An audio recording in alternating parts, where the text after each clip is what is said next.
worry is very dangerous. And it's something a lot of people do, right? But that's a massive, where does anxiety come from and all of these types of things? Well, it's an internal narrative that really is there. And if you're in a position where, you worry has been consuming you, one of the things to recognize too is sometimes first that you're human. So your worrying and anxiety isn't going to actually change or fix a problem, right? So how do we work through that? The reality is it might be that you have to loosen your grip on what happiness is. A lot of times with anxiety and with worry too, it's this having to keep up this idea of perfection that doesn't exist. There's no such thing, especially in humanity, that keeps us really stressed. So focusing on what we have versus what we don't have can actually give us a little bit of peace.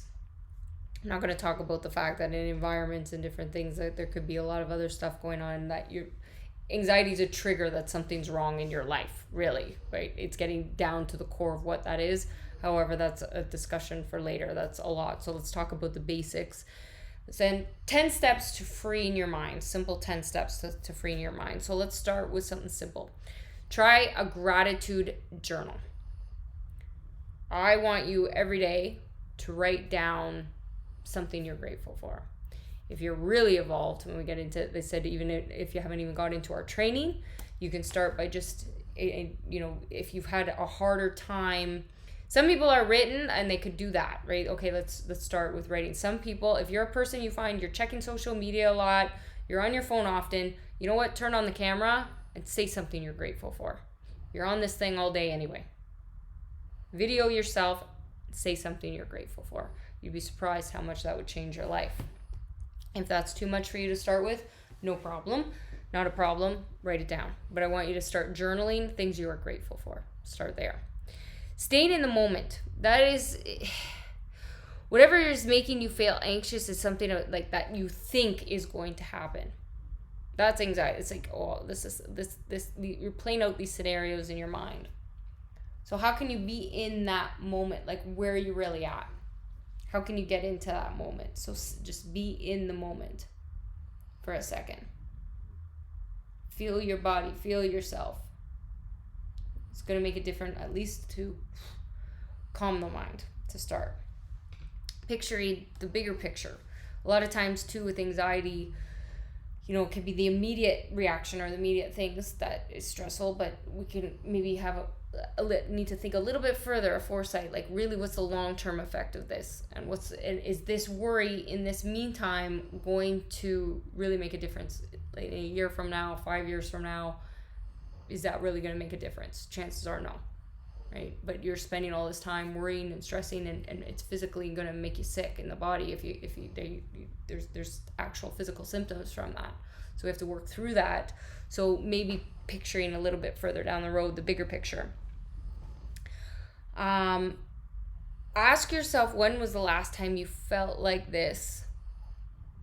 And have you felt something similar before? And is this a repeated pattern, right? So is this, okay, this is kind of, okay, and then play out the scenario, what happened? And then be realistic with it too, right? Because are you picturing something, you're having this anxiety because of a past situation? This has been proven evidence that this happens, or is that something that's made up? If it's something that's a reality that, okay, well, I know when I'm worrying, I know, the last time my partner came home and freaked out when I did something, blah, blah, blah. Well, that's coming from somewhere. Well, I would document that, because that's showing you something. There's a trigger in your environment that is dangerous to your anxiety, which is actually real, which is something you need to be aware of. Or is this a made up thing in your mind? You have to be able to understand the difference at the core and at the base, first of all. So it's just something to be aware of. Is this a repeated thing? Have you been here before? Because you've got to recognize that at some point we have to stop the pattern. It's not about you.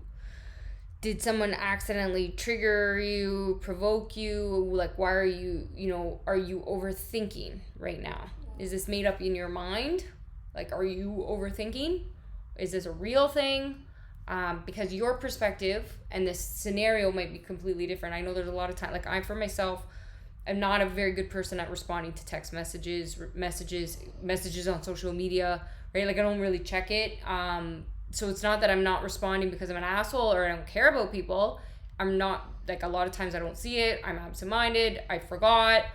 But somebody on the other end could take that really personally. I know people that take that, like, so personally, and then they're mad. People that know me would know that. If they're like, she's just like that, she'll get back to me. It's not personal, right? Like, she's just, that's what it is. If it's depending on the scenario. But if the narrative in somebody else's mind, she doesn't like me, she doesn't care about me, whatever, right? Well, that's not a very real thing. Like, on their, that's an example of unnecessary worry. You're projecting something that's not accurate or true. So is this a scenario where you're overreacting and making stuff up? You have to be aware and understanding that that's a real thing. Are you a person who does that? Because it's causing yourself unnecessary stress. Thinking the worst, right? Going to the worst case scenario. Going back to the example, oh, she's not going to talk to me anymore. She don't like me. I have nothing to, like, I'm just, like, I just suck at that. And I'm not going through all my messages on those types of platforms or things. And a lot of times I don't check them. It's too overfull. Right? So it has nothing to do with the other person. Nothing to do with them. And then they could go into a scenario and they're overreacting and taking that personally. That's not good.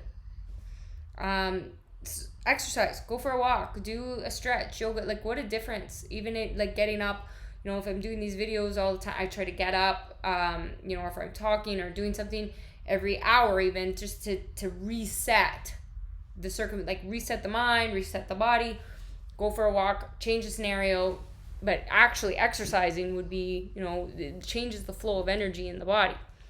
And even if don't put, like, so, and a lot of people fail so much when it comes to exercises because they put this big thing on it, this big expectation. Oh, I gotta get to the gym and I gotta lift all these weights and I gotta go for an hour and a bit and I gotta start simple and give yourself a pat on the back.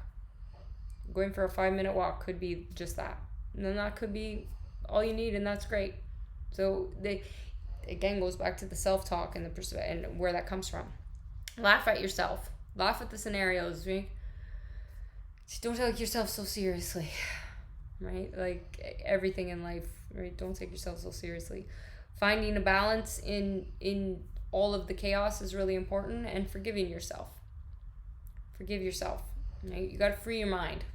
We got to get to the point where this worrying isn't weighing you down.